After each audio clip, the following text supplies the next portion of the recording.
So the feeling of the strange, of the, we use the word exotic, and that means a thing looks exotic when you look at it from somebody else's point of view.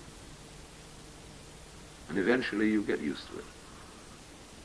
So if you move into a state of consciousness, such as I've been trying to describe, that is not the usual kind of state of consciousness, you say it's kind of weird, isn't it? And if you aren't prepared for that, you might be afraid of it. And say, am I going mad? Am I going out of my mind? Yes, you are. You're going out of your ordinary set of mind, but you're going into just another aspect of mind. And at first it always feels weird. That's why people have difficulty in meditation. When they really start moving, they say, well, I'm going to go out of my mind if I think about that. You know all those famous stories about people who invented computers and went mad, or who thought about the nature of thought and absolutely were never heard from again.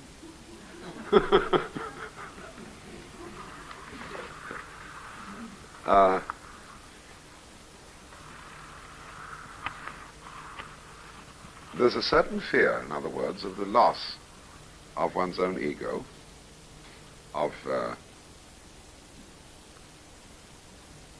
the sort of regular world where conventions go on, where the familiar gestures are made so that you feel at home,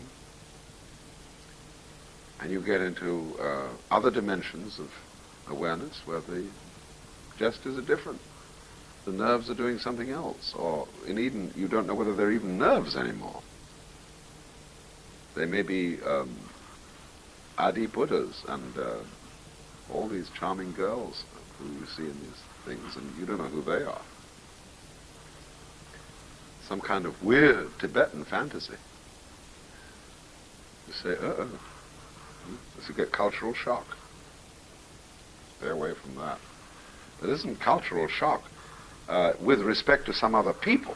It's cultural shock with respect to your own inner life. In other words, that we all have in us levels of vibration which we're not used to, not familiar with, and therefore are scared of. So this particular kind of Buddhism, Vajrayana, is a rather adventurous, not to say dangerous, exploration of man's inner consciousness, depicting it in an elaborate symbolism, which, although to a Westerner used to Christian symbolism, looks as if it were a drawing of some heaven somewhere, of potentates seated on thrones and receiving homage and all that political bit. All these are quite definitely, I'm not making this up, all these are quite definitely to be understood as exteriorizations of your own being. In other words, let us suppose that we looked on a microscope slide at the cross-section of a spinal column,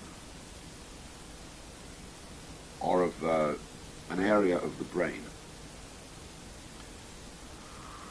This would show us certain designs, certain patterns, and they would be rather central to you. Now, these are equivalent to those, but they are moving in a different direction, and you have to understand now the difference between what is called the material body and the subtle body. The rupa, actually that means the formal body, as I explained last second seminar. The word rupa in Sanskrit, which is applied to the material world, means the world of form, the world seen in a certain form, a form to which we are accustomed. So you have a formal body, which is you as you appear to any other objective observer. Then you have a subtle body, which is the way you are as you feel to yourself. In other words, supposing you've been on a drunk and you wake up with a headache and it feels that your head is so big. Well, that's the shape of your subtle body.